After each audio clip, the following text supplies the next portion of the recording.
ഇടപാടില്ലേ നിനക്ക് എന്ത് കിട്ടുമായിരുന്നു? ചോദിച്ചു കേട്ടില്ലേ? എത്ര ആയിരുന്നു നിന്റെ ഷെയർ എന്ന്? 10 ലക്ഷം.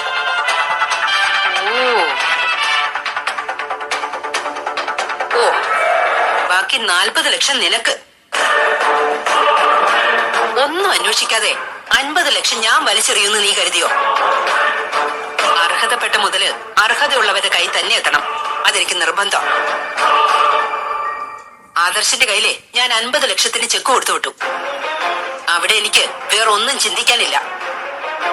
അവനത് കൃത്യമായിട്ട് കൊടുക്കേണ്ടവർക്ക് കൊടുത്തിരിക്കും. അതെനിക്ക് നന്നായിട്ട് അറിയാം. ഇവിടെ നീ അവനെ മോശക്കാരനാക്കാൻ നോക്കിയില്ലേ? എനിക്ക് അവനെ നിന്നെ നന്നായിട്ട് അറിയാം. അതുകൊണ്ടാ നീ ഇവളാണ് എന്നെ സഹായിച്ചെന്ന് പറഞ്ഞ ശേഷം ഇവളെ ഞാൻ ഫോളോ ചെയ്തത്. നിന്റെ വാക്ക് കേട്ട് എന്നെ പറ്റിക്കാൻ ഇറങ്ങിയ ഇവളുടെ തലയ്ക്കകത്ത് ആൾതാമസമില്ലെന്ന് എനിക്ക് നന്നായിട്ട് മനസ്സിലായി. എനിക്ക് കരള് തന്ന പെൺകുട്ടി ആരാണെന്ന് ചിലപ്പോ പറയേണ്ടവര് പറഞ്ഞില്ലെന്ന് വരും. എന്നാ അങ്ങനെ ഒരു പ്രവൃത്തി ചെയ്യാത്ത ഒരുത്തി വന്ന് അവളാണ് അത് ചെയ്തതെന്ന് പറഞ്ഞ കണ്ണും പൂട്ടി ഞാൻ കാശ് വരുമെന്ന് കരുതിയോ? അവളെ വിശ്വസിക്കുമെന്ന് കരുതിയോ? ആൾമാറാട്ടത്തിനെ ഇവിടെ ജയിലിൽ പറഞ്ഞു വിടേണ്ടതാ. അതിന് പ്രേരിപ്പിച്ച നിന്നെ. പിന്നെ നീയൊക്കെ ആഗ്രഹിച്ചത് നടക്കാത്തോണ്ട് ആ വഴിക്ക് ഞാൻ എന്തായാലും നീങ്ങുന്നില്ല. ഇനിയെങ്കിലും പറഞ്ഞു പറ്റിക്കാൻ ശ്രമിക്കുമ്പോ കുറച്ച് വിശ്വസനീയമായ കള്ളങ്ങൾ പറയാൻ ശ്രമിക്കണം. അതിനുള്ള ബുദ്ധി പോലും നിനക്കില്ലല്ലോടാ.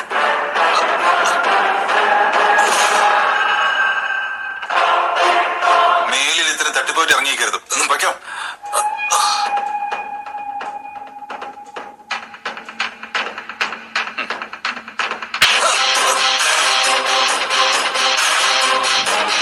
ഇനി സാറും വയ്ക്കും.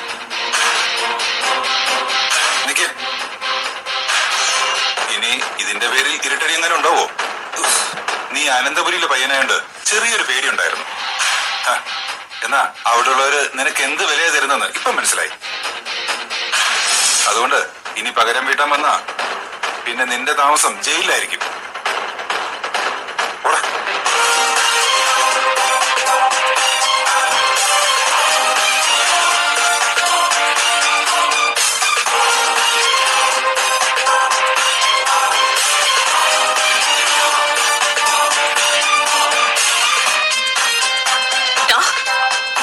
തേച്ചിട്ട് പോയതാ.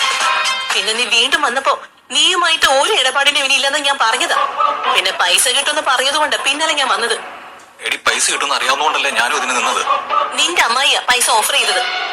അപ്പൊ അവരുടെ മനസ്സിൽ എന്താണെന്ന് നിനക്ക് പിടിച്ചെടുക്കാൻ പറ്റത്തില്ലായിരുന്നോ? ജീവിതത്തിൽ ആദ്യമായിട്ടാ ഞാൻ പോലീസ് സ്റ്റേഷനിൽ കയറിയത്. എന്നും പറഞ്ഞ് കേസൊന്നും ആയിട്ടില്ലല്ലോ. കേസായില്ല, പക്ഷെ പോലീസുകാർക്കൊരു സ്വഭാവമുണ്ട്. ഒരിക്കൽ പിടിക്കപ്പെട്ട് കഴിഞ്ഞാ അവര് പിന്നെ ആ രീതിയിൽ നോക്കത്തുള്ളൂ. നിന്റെ കൂടെ കൂടിയിട്ട് എന്റെ ജീവിതം ഇല്ലാതായടാ. നീയാ എന്റെ സകല തെറ്റുകളും ചെയ്യാൻ പഠിപ്പിച്ചത്. ഇതിനു മുൻപ് അങ്ങനെ തന്നെയാ. ഇതിനു മുമ്പ് ഞാൻ എന്ത് ചെയ്തെന്നാ നീ പറയുന്നേ?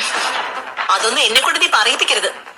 നീ കാരണവാ ഞാൻ ഇതുവരെ കല്യാണം പോലും കഴിക്കാത്തത്. എന്നുവെച്ചാ ഒരു പെൺകുട്ടിയുടെ മനസ്സും മാനവും കവർന്നിട്ടിട്ടാ നീ പലപ്പോഴും എന്നെ പോലുള്ള പെൺകുട്ടികളെ ഒഴിവാക്കുന്നത്. എടി മോളെ, നിനക്കിന്നുണ്ടായ നഷ്ടത്തിന് ഞാൻ കോമ്പൻസേഷൻ തരാം. എത്ര തരും? ഒരു കാര്യം പറഞ്ഞേക്കാം, 10 ലക്ഷം ഒന്നും നീ തരണ്ട. തരാന്ന് പറഞ്ഞാലും തരത്തില്ലെന്ന് എനിക്കറിയാം. പക്ഷെ 1 ലക്ഷം എനിക്ക് കിട്ടണം. 1 ലക്ഷോ? നീ എന്തൊക്കെയാ പറയുന്നേ? എനിക്ക് ഇന്നുണ്ടായ നാണക്കേടിന്, പോലീസ് വാഹനത്തിൽ കയറ്റി ഇവിടെ കൊണ്ടുവന്നതിന് നീ എനിക്ക് പറഞ്ഞ തുക തന്നേ പറ്റൂ. എന്റെ കയ്യിൽ കാശില്ലാത്തോണ്ടല്ലേ ഞാൻ ഇങ്ങനെ ഒരു നാടകത്തിന് നിന്നത്. ഒന്നും പറയണ്ട. ഞാൻ പറഞ്ഞ 1 ലക്ഷം എനിക്ക് കിട്ടിയേ പറ്റൂ. അല്ലെങ്കിൽ ഞാൻ നേരെ വരും അനന്തപുരിയിലോട്ട്, മൂർത്തി സാറിന്റെ മുന്നിലോട്ട്. എന്നെ ബ്ലാക്ക്മെയിൽ ചെയ്യണോ? അങ്ങനെയെങ്കിൽ അങ്ങനെ. നിന്റെ തറവാട്ടിൽ വന്നിട്ട് കാര്യം നടന്നില്ലെങ്കിൽ സോഷ്യൽ മീഡിയയിൽ ഞാനിത് പരസ്യപ്പെടുത്തും. എനിക്കിത് നഷ്ടപ്പെടാൻ ഒന്നുമില്ല. നമ്മളെ പോലീസ് വാഹനത്തിൽ കയറ്റുമ്പോ എന്നെ അറിയുന്ന ചിലർ അവിടെ കണ്ടോണ്ട് നിൽക്കുന്നുണ്ടായിരുന്നു. അതുകൊണ്ട് എന്റെ നാട്ടുകാർ ഇത് അറിയുമെന്ന് ഉറപ്പാ. അങ്ങനെയുള്ളപ്പോ ഞാൻ മാത്രം ഇതിനെ നാറുന്നത്. നീയും കൂടെ പോരെ. ഇപ്പൊ ഞാനും നാണം കെട്ടില്ലേ? അനന്തപുരിയിലെ മൂർത്തി സാറിന്റെ കൊച്ചുമോനാ ഇപ്പൊ തല്ലുകൊണ്ടത്. നിനക്കിതൊന്നും കൊണ്ടാ പോരടാ. നീ തല്ലുകൊണ്ട് ചതയണം, ചാവണം. മിക്കവാറും നിന്നെ അവര് കൊല്ലും. ആരാണെന്നറിയോ? നിന്റെ ഭാര്യയായിട്ട് വരുത്തിയില്ലേ അവള് തന്നെ. ഇനി ഞാൻ അവളെ ഒഴിവാക്കാൻ നടക്കുക. അവള് ഒരു അമ്മയമ്മ പോവല്ലേടാ. അങ്ങനെയുള്ളവളെയാണോ നീ ഒഴിവാക്കാൻ നോക്കുന്നത്? സ്വന്തം കുഞ്ഞിനോട് പോലെ സ്നേഹമില്ലാത്തൊരു ദുഷ്ടനായി പോയല്ലോടാ നീ. പോയി തൂങ്ങി ചാവട നീ.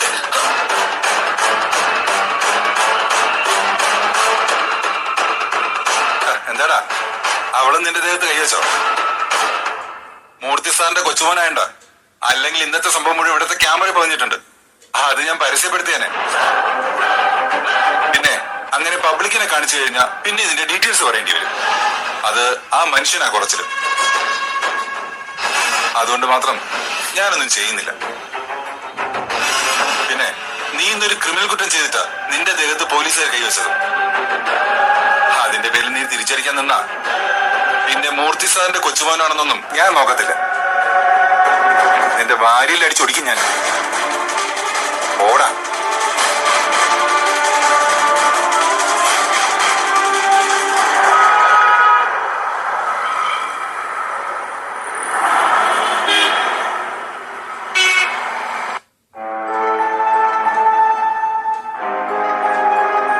ഞങ്ങൾ അമ്മയെ കാത്തിരിക്കും ആദർശേട്ടാ. അമ്മ വന്നിട്ട് അങ്ങോട്ടേക്ക് വിളിക്കാം.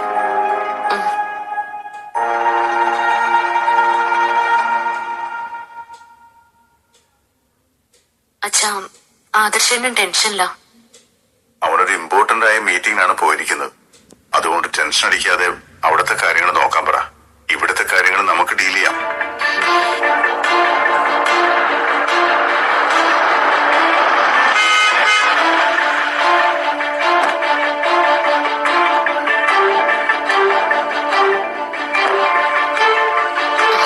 അമ്മ വന്നു.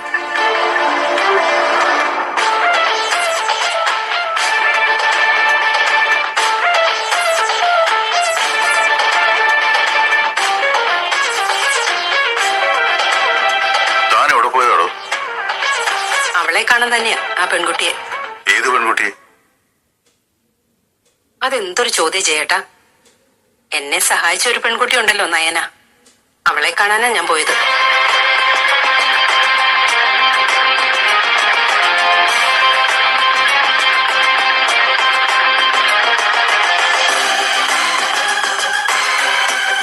ഞാൻ ആ പെൺകുട്ടിയെ കണ്ടത് നിങ്ങൾക്കൊക്കെ വലിയ സങ്കടമായിപ്പോയോ?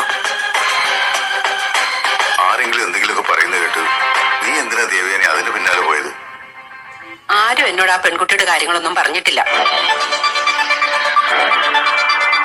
അവസാനം ഞാൻ അവളെ കണ്ടെത്തി.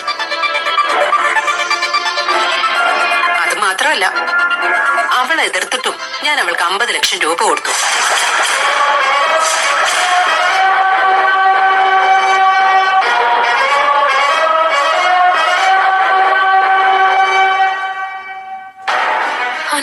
രൂപയോ? അതിന് നീ എന്തിനാ ഇങ്ങനെ ഞെട്ടുന്നത്? പാവപ്പെട്ട ഒരു പെൺകുട്ടിയെ ഏട്ടത്തി സഹായിച്ചു. അതിനുള്ള പ്രതിഫലം ഏട്ടത്തി കൊടുക്കുകയും ചെയ്തു. അതിന് നീ എന്തിനാ ഇങ്ങനെ ഉരുകുന്നത്?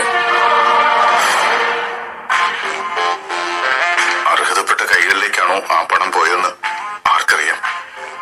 അർഹതപ്പെട്ടവളുടെ കയ്യിലേക്ക് തന്നെയാ ആ പണം പോയിരിക്കുന്നത്. ഈ ആ പണം അവളുടെ അക്കൗണ്ടിൽ ഇട്ട് കൊടുക്കുകയാണ് ചെയ്തത്. 50 ലക്ഷത്തിന് ചെക്ക് അവളുടെ കൈ കൊടുത്തിട്ടുണ്ട്. അത് ബാങ്കിൽ പ്രസന്റ് ചെയ്യാന്ന് അവൾ സമ്മതിച്ചിട്ടുണ്ട്. ഇപ്പൊ അത് പ്രസന്റ് ചെയ്തിട്ടുണ്ടാവും. അമ്മ എന്തൊരു അബദ്ധമായി കാണിച്ചതാ. അതെങ്ങനെ അബദ്ധമാവുന്നത്? ഏട്ടത്തിയുടെ ജീവൻ രക്ഷിച്ചവളെ ഏട്ടത്തി സഹായിച്ചു. അതിന് 50 ലക്ഷം എന്ന് പറയുന്നത് ഇത്തിരി കൂടുതലാണ്. എങ്കിലും പൈസയല്ലല്ലോ വലുത്, ഒരു ജീവനല്ലേ. ഏട്ടത്തിക്കാണെങ്കിൽ ആ തുക നിസ്സാരവുമാണ്. പിന്നെ നീ എന്തിനാ ഇങ്ങനെ ദുഃഖിക്കുന്നത്? നീ അബദ്ധമാണ് ചെയ്തത്. എനിക്ക് അങ്ങനെയൊന്നും തോന്നിയിട്ടില്ല. ജലജ പറഞ്ഞ പോലെ പൈസയേക്കാൾ വലുതാ ഒരു മനുഷ്യജീവൻ. അതുകൊണ്ട് തന്നെ അവൾക്ക് ഇനിയും എന്തെങ്കിലുമൊക്കെ സഹായങ്ങൾ ചെയ്തു കൊടുക്കാന്ന് ഞാൻ പറഞ്ഞിട്ടുണ്ട്. ഒരു പാവം കുട്ടിയാ, സമ്പന്നയൊന്നുമല്ല. അതുകൊണ്ട് അവൾ ഇനി എനിക്ക് എന്റെ മോളെ പോലെയാ.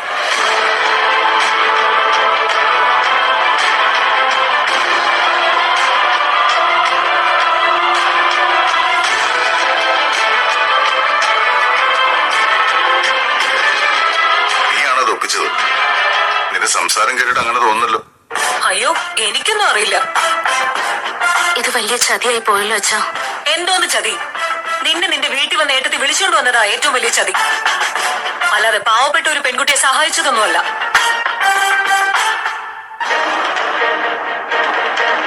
ഇനിയിപ്പൊ എന്ത് ചെയ്യും അച്ഛാ? ഞാനൊന്ന് ബാങ്കിൽ വിളിക്കാം. അവിടത് പ്രസന്റ് ചെയ്തിട്ടില്ലെങ്കിൽ ബ്ലോക്ക് ചെയ്യാൻ പറയാം.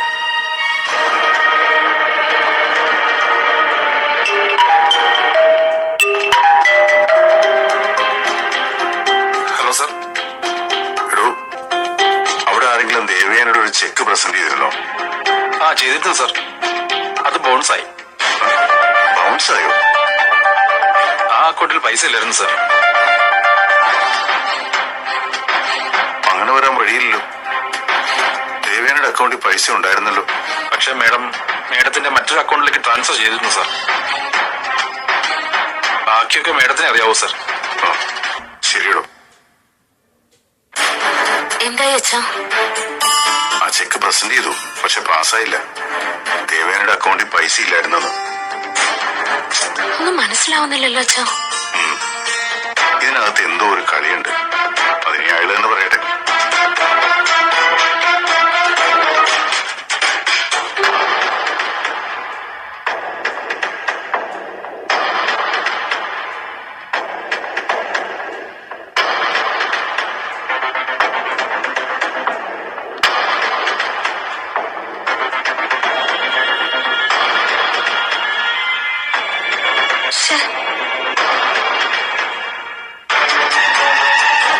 അവന് കുറച്ച് പൈസ കിട്ടിയപ്പോ ആ പെണ്ണുമായിട്ട് കറക്കമായിരിക്കും, അല്ലെങ്കിൽ കൂട്ടുകാരെ സൽക്കരിക്കുമായിരിക്കും. എന്നാൽ ആ സമയത്ത് ഐഡിയ പറഞ്ഞു കൊടുത്ത അമ്മയെ പറ്റി അവൻ ആലോചിക്കുന്നേ ഇല്ല.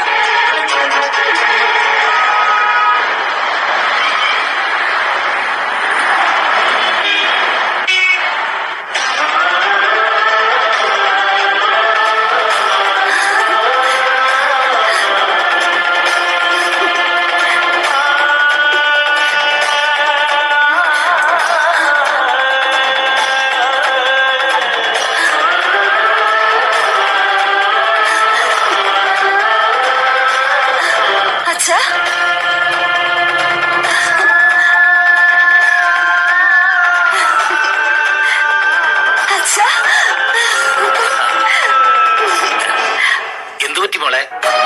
പറ്റിയത് എന്തെന്നൊക്കെ ഞാൻ പറയാ അച്ഛാ. എന്താ അമ്മേ?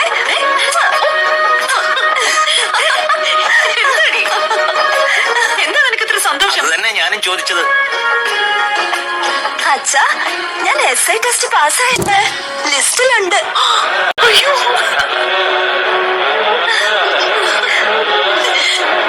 സത്യം? ആഗ്രഹിച്ചു തന്നെ നേടിയല്ലോ. അപ്പൊ ജോത്സ്യൻ പറഞ്ഞത് ശരിയായി.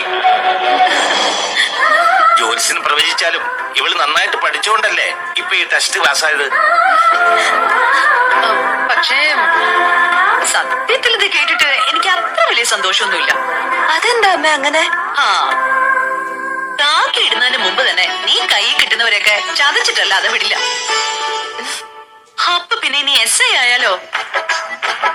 അവിടെ നിനക്ക് ബാധ കയറില്ലേ? അമ്മ, ഇത്രയും നാള് നിയമം കയ്യിലെടുക്കാൻ അധികാരമില്ലായിരുന്നു. ഇപ്പോഴേ ആ ഒരു ആനുകൂല്യം കിട്ടാൻ പോവാ. മുന്നിൽ നിൽക്കുന്നത് ആരായാലും നിയമം വിട്ട് എന്തെങ്കിലും ചെയ്താ പിന്നെ അവരുടെ കാര്യം പോക്കാമേ.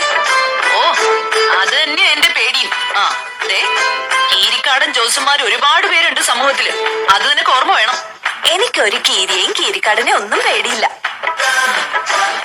നമ്മളെ ഏൽപ്പിച്ച ജോലി നമ്മൾ കൃത്യമായിട്ട് ചെയ്തിരിക്കണം. ഈ സന്തോഷ വാർത്ത ചേച്ചിമാരെ വിളിച്ച് അറിയിക്കണ്ടേ? എന്തിനാ അച്ഛൻ വിളിച്ചറിയിക്കുന്നേ? ഞാൻ നേരിട്ട് തന്നെ പോയി പറയാം. അനന്തപുരിയിലേക്ക് പോവാനോ? പിന്നെ ഇതൊരു സന്തോഷ വാർത്തയല്ലേ അമ്മേ? അപ്പൊ പിന്നെ ഞാൻ എന്റെ ചേച്ചിമാരോട് നേരിട്ട് പോയല്ലേ പറയണ്ടേ? അവിടെ പിന്നെ ഞാൻ എന്തായാലും ആരുടെ മുഖത്ത് നോക്കുന്നില്ല, പ്രത്യേകിച്ച് ആ അനാമികയുടെ. ഇത് കേൾക്കുമ്പോ എന്നെക്കാളും സന്തോഷമായിരിക്കും എന്റെ ചേച്ചിമാർക്ക്. അതുകൊണ്ട് എന്തായാലും ഞാൻ ഇപ്പൊ തന്നെ അങ്ങോട്ട് പോവാ. അവിടെ മോള് ചെല്ലുന്നത് ആ പെണ്ണിന് ഇഷ്ടമല്ല. അവളുടെ ഇഷ്ടം ഞാൻ നോക്കുന്നില്ല. ഇതെനിക്ക് നേരിട്ട് തന്നെ എന്റെ ചേച്ചിമാരോട് പറയണം. ഞാൻ പോയിട്ട് വരാം. അമ്മേ മോളുടെ സന്തോഷം കണ്ടില്ലേ? എവിടെയാ ഇനി നിയമനമാവോ? അത് ആദ്യം ട്രെയിനിങ് കഴിയട്ടെ, അത് കഴിഞ്ഞല്ലേ നിയമനമൊക്കെ. ഡിഗ്രി കഴിഞ്ഞപ്പോ തന്നെ അവൾക്ക് ജോലി കിട്ടിയല്ലോ കനകെ, അതും അവൾ ആഗ്രഹിച്ച ജോലി. ഈശ്വര, നീ കുറെ നേരമായിട്ട് ആരെയോ കാത്തിരിക്കുകയാണല്ലോ. ആരെയാ? എന്റെ മോനെ തന്നെ. അവനെ കാത്തിരിക്കാൻ എന്താ? അവൻ തോന്നുമ്പോഴല്ലേ വരുന്നേ. അത് ശരിയാ, പക്ഷെ ഇപ്പൊ വിളിച്ചിട്ട് എടുക്കുന്നില്ലല്ലോ അമ്മേ. അത് പുതിയ കാര്യമൊന്നും അല്ലല്ലോ. വീട്ടിലിരിക്കുന്നവരെ കുറിച്ച് ഒരു ചിന്തയില്ല. ഒരു പെണ്ണ് നിറവേറുമായിട്ട് നിൽക്കുക, അവളെ കുറിച്ച് പോലും ഒരു ചിന്തയില്ല.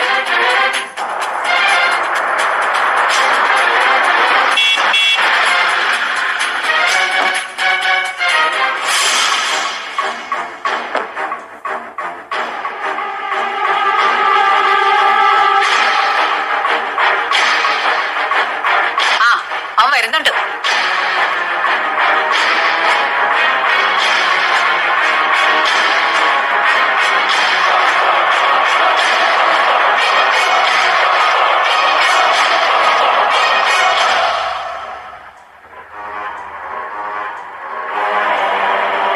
നീ ഇതുവരെ എവിടെയായിരുന്നടാ? നിന്റെ കവളിൽ എന്താ ഒരു പാട്? ആരെങ്കിലും നിന്നെ തല്ലിയോ? എന്താ പറ്റി നിനക്ക്? ഞാൻ പറയാം.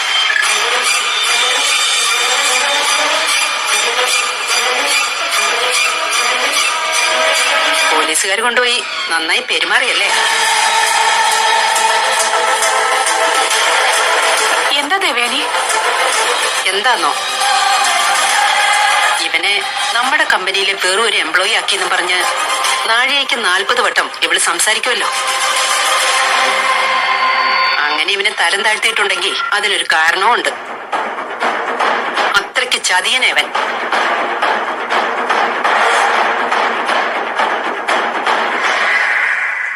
ഒരു പെൺകുട്ടി നാളെ അമ്മയാവും. ആ കുഞ്ഞിന് നീ അച്ഛനാണ്. എന്നാ ആ ബോധം ഒന്നും ഇല്ലാതെയാ നീ തെറ്റുകളെല്ലാം ചെയ്യുന്നത്. എന്താടോ പറ്റിയത്? എനിക്ക് കരള് തന്ന് സഹായിച്ച പെൺകുട്ടിയെ ചൂണ്ടിക്കാണിച്ചു തന്നത് വേറെ ആരുമല്ല, ഈ നിൽക്കുന്നവനാ.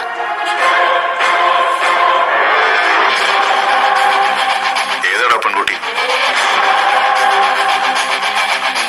പറയടാ, അതാരാണെന്ന് പറ. നീ എന്താ ഒന്നും മിണ്ടാത്തെ? അത് പിന്നെ ആ പെൺകുട്ടി എന്നോട് അങ്ങനെ പറഞ്ഞത്. പറഞ്ഞതല്ല, നീ പറയിച്ചതല്ലേ. പോലീസിനോട് അവള് സത്യം പറഞ്ഞല്ലോ.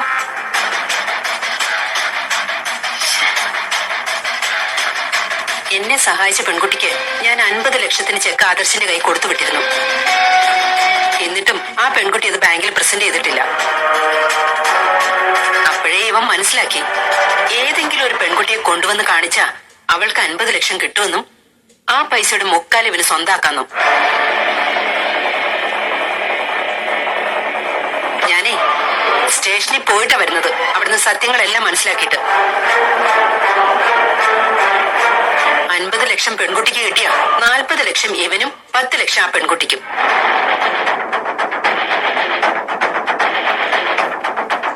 അതില് നിനക്കെത്ര വിഹിതമുണ്ട് ജലജ? എനിക്കോ? ഞാനൊന്നും അറിഞ്ഞിട്ടില്ല.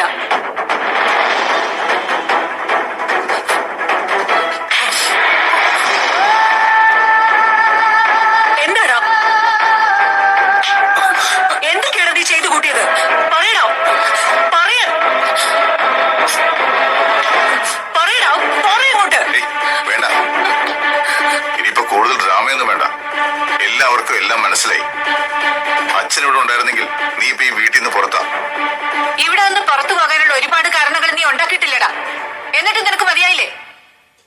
ഇവനെന്നോട് കരള് തന്ന പെൺകുട്ടിയെ കണ്ടെത്തിയെന്ന് പറഞ്ഞപ്പോഴേ ഞാൻ സംശയിച്ചതാ. അതുകൊണ്ട് തന്നെ ആ പെൺകുട്ടിയുടെ ഫോട്ടോ വാങ്ങിയിട്ട് ഞാനത് ഹോസ്പിറ്റലിൽ കാണിച്ചു. കരള് തന്ന പെൺകുട്ടി ആരാണെന്ന് പറയാനേ എന്നെ ചികിത്സിച്ച ഡോക്ടർക്ക് മടിയുണ്ടായിരുന്നുള്ളൂ. എന്നാ മറ്റൊരു പെൺകുട്ടിയെ കാണിച്ചിട്ട് അവളാണോ കരള് തന്നെന്ന് ചോദിച്ചാ അല്ലാന്ന് പറയാൻ അവർക്ക് ഒരു മടിയുണ്ടായിരുന്നില്ല. അതുകൊണ്ട് തന്നെ സത്യം അറിഞ്ഞിട്ട് തന്നെ ഞാൻ പോയത്. എടാ, നീ എന്താണ് നീ വീട്ടിലുള്ള എല്ലാവർക്കും അറിയാം. അതുകൊണ്ട് തന്നെ നീ ഒരു കാര്യം പറയുമ്പോഴേ അത് സംശയത്തോടു കൂടി എല്ലാവരും നോക്കിക്കാണും. ഇത് അമ്മായി നേരത്തെ എന്നോട് പറഞ്ഞിരുന്നെങ്കിൽ ഇവനും ഇവന്റെ അമ്മയും കൂടെ ഉണ്ടാക്കിയ കഥയാണെന്ന് ഞാൻ പറഞ്ഞു തന്നേനെ. എനിക്കിതിനകത്ത് ഒരു പങ്കുമില്ല. ഞാൻ ഇതൊന്നും അറിഞ്ഞിട്ടേ ഇല്ല. മകൻ ഇങ്ങനൊരു കാര്യം ചെയ്തിട്ടുണ്ടെങ്കിൽ അത് അമ്മയുടെ ബുദ്ധി തന്നെയായിരിക്കും.